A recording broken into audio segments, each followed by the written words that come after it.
I just wanted to thank everyone in advance for giving me the opportunity to present my theories on what I consider possibly the greatest RPG of all time. I understand that this was called Final Fantasy III in North America, and it is also the version of the game that I played, but I'm gonna refer to it as Final Fantasy VI because that's what I've known it to be. So let me just welcome everyone to DWRelive Reviews, and let's relive some amazing memories. Set in a type of steampunk world, we get to see a blend of advanced technology, but people who still use the word thou.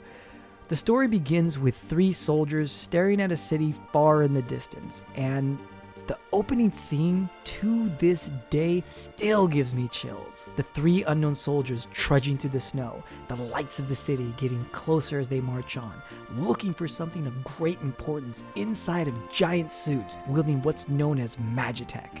At the end of this cutscene, we're now in control of the 3 soldiers who have just invaded the city of Narsh. They move through the entire city, killing everyone in their way, all in the name of the Empire. As they finally reach their target, we then learn that this mysterious, powerful woman who has been under their control has some connection with the frozen creature known to be an Esper. The creature then kills her 2 escorts and destroys the armor that she's piloting. She later wakes up and is informed that she was being controlled by the Empire and has lost all of her memory, but she does remember that her name is Terra. Getting some help from a few allies along the way, we're eventually taken to the base of the Returners, a rebel group trying to fight off the Empire. Helping the Returners, the journey splits up into 3 different missions, but they eventually all lead us back to the city of Narsh. We are now tasked with stopping the Empire from getting control of the frozen Esper from the beginning of the game. By this time, our party has grown to about 10 different characters that you've been able to use in combat, and each character has a different skill to help us continue our adventure. Speaking of which, let's actually talk about the skills of Final Fantasy VI.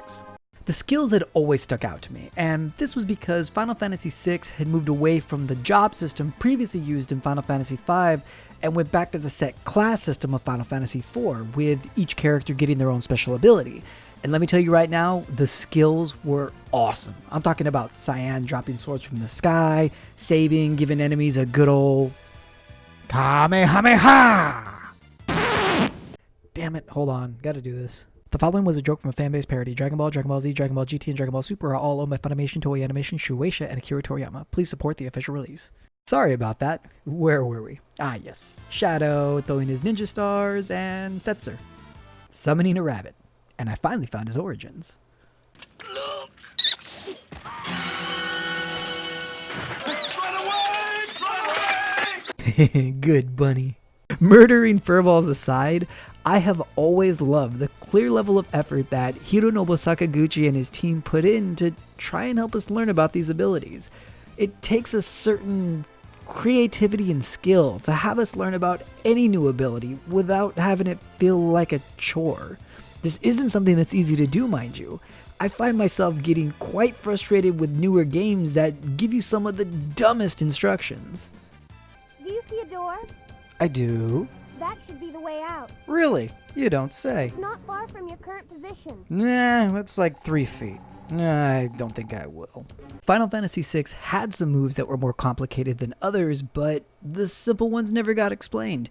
In fact, when you first meet Shadow, his throw ability was never explained. That's because it's simple. You throw something. That's it. The only time they gave you any kind of explanation is in the item's description. Even for the more complicated abilities like Gau's rage ability, they would explain them quickly. There was one exception, but we'll get to that in a minute. Gau's entire skill explanation lasted only 10 seconds. You go to the Veld, you use Leap, you find Gau again, and he learns to fight like those monsters. Quick warning for everyone, don't try to fill up his entire monster list. There are 253 of them, and it takes forever, and only like 4 are good. But let's get back to that exception I was telling you about. My favorite ability to learn about was Realms, and I'll be the first to admit what they did was pretty cheesy, but I enjoyed it. When you were learning the sketch ability, they did a little skit and gave you a more in-depth explanation of her ability called Sketch. Through character dialogue in the middle of the Ultros battle, we get 1. A demonstration of the ability, and 2.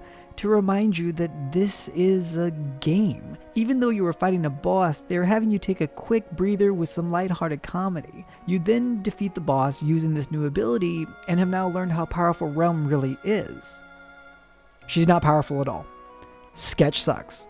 Now, later on in the game, you would get an item called the Fake Mustache to change Sketch into an ability called Control. This would allow you to take complete control of a monster and select which actions they would use. Conveniently, this would also help her old footy-duddy Grandpa Strago learn all of his lore abilities. That's because the only way he can learn them is when the monster uses that specific ability, and this can sometimes be a 1 in 4 chance. So as you can guess, it takes forever. So it's pretty clear that they made Control to help you if you're someone who wants to get 100% of everything in the game. Don't worry though, minus 1 or 2 abilities, lore sucks too. Now that we're done talking about crappy abilities, let's talk about a character who has the best ability in the game. And that comes from a hidden character named Gogo. His main ability was Mimic, and he was originally from Final Fantasy V as a hidden boss. Mimic would copy the previous command used by one of your characters, but this isn't what makes Gogo the best. The thing about Gogo is that he could use 3 abilities from any character in the game. And while this was very easy to set up, they never explained it, and they really should have.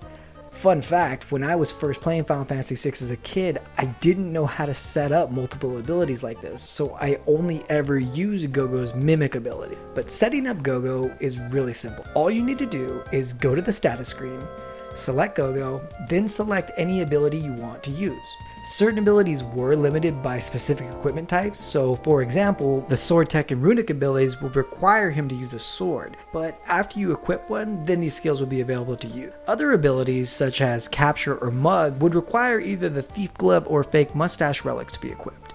So you could use the 3 best abilities in the game, all on one character. This potentially takes away from items and basic attack commands, but who needs those anyways? Shit.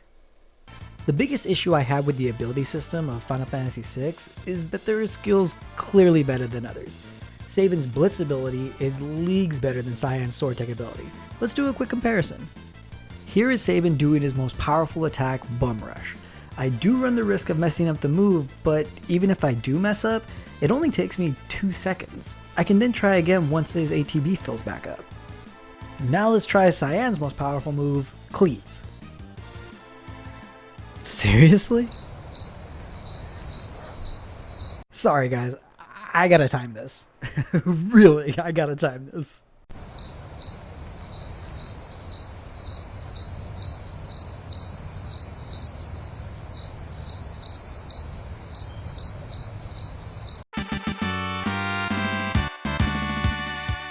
"15 seconds. It takes 15 seconds to charge his best ability, and it's not even guaranteed to hit. At least with Bum Rush, it's guaranteed to hit.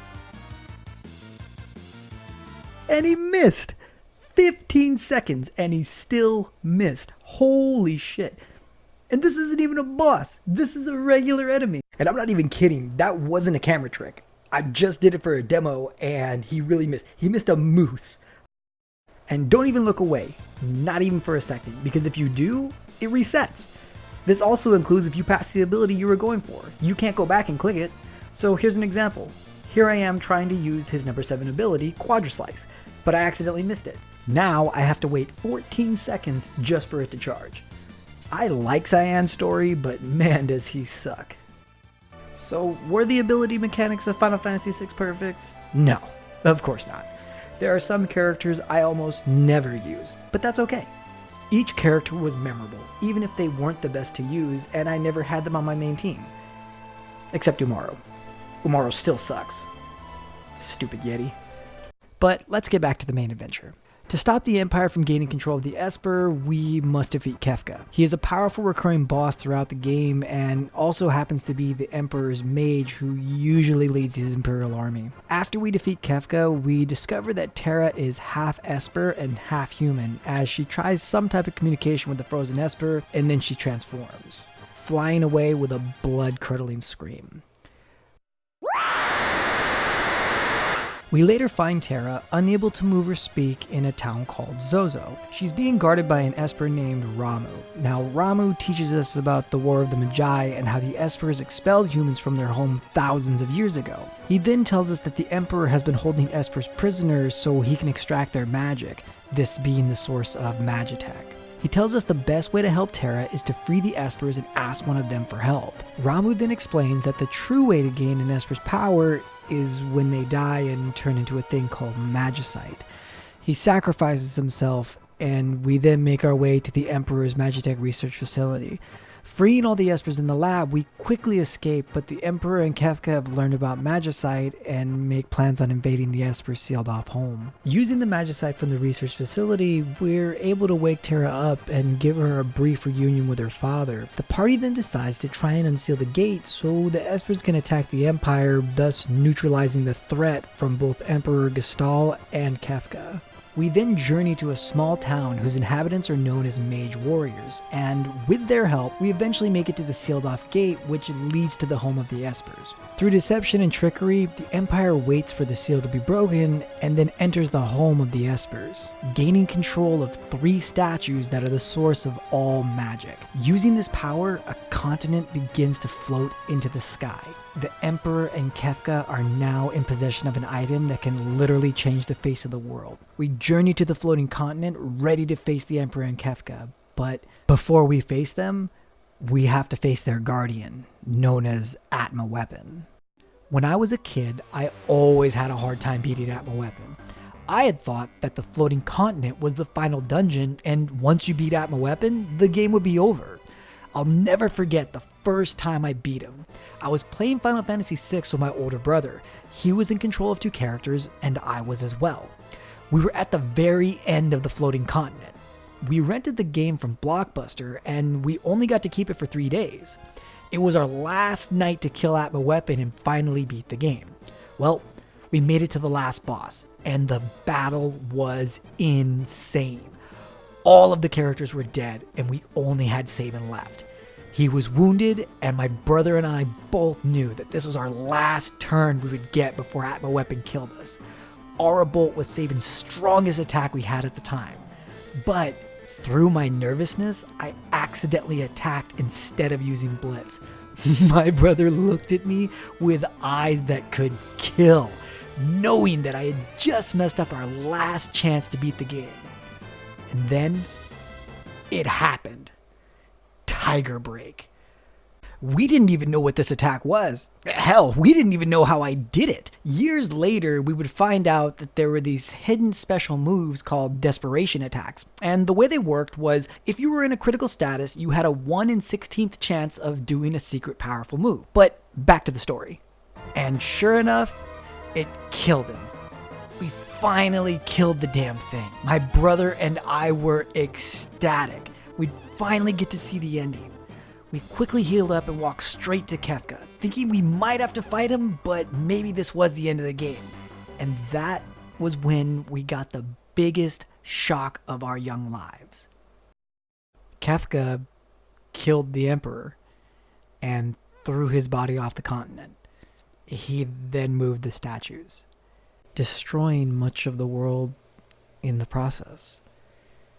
It was a hard realization for an 11-year-old and his older brother to understand that the bad guy had won. Your entire party was now gone. The characters who you loved so much and cared so much for were gone too.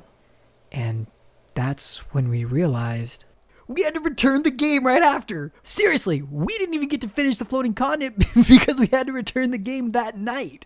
It was the worst tease ever for 2 kids. Only thing I took away from this entire experience was I hate Blockbuster and their 3-day rent rule. But this is where I think this game is utterly brilliant. You started as Terra, and throughout the entire game, you're trying to discover her past as she is drawn to the origins of her power. We are led to believe that once she understands her origins, she'll finally find her place in the world and not be just some weapon. But throughout the entire journey, everyone uses her for that power. The Empire used her for military supremacy, and because of that power, innocent people died.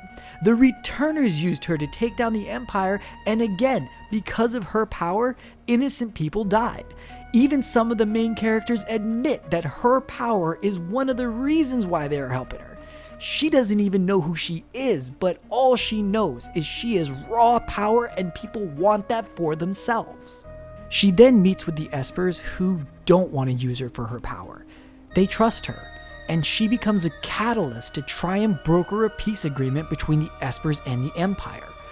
Once this is done, Terra can finally get the answers she's been looking for.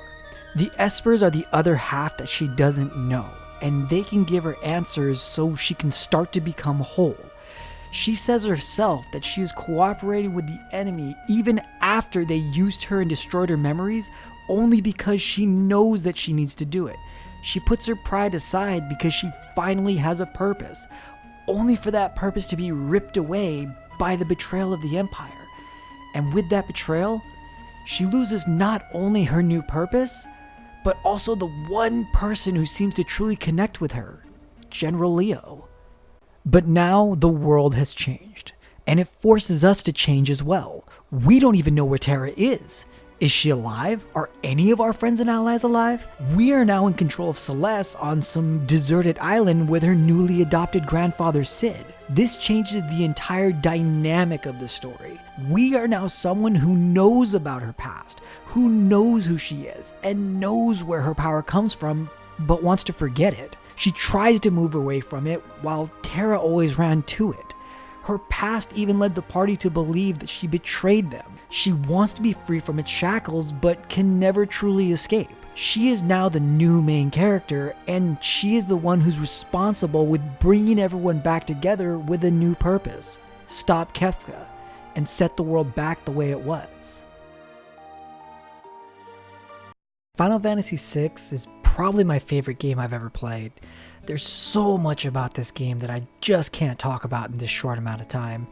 It would be a disservice to anyone who's just discovering this game for the first time. There are so many small details that make this game truly amazing. Learning about Shadow's origins, Locke's story with Rachel, hell, even the history behind Edgar's coin helped shape a huge part of the story. All of it deserves so much more time than I can give in this short review. I hope this game can do for you what it did for me and my older brother when we first played it as kids. I thank you for letting me share this piece of my childhood with all of you, and I hope I can entertain you again with another review in the future. Until next time.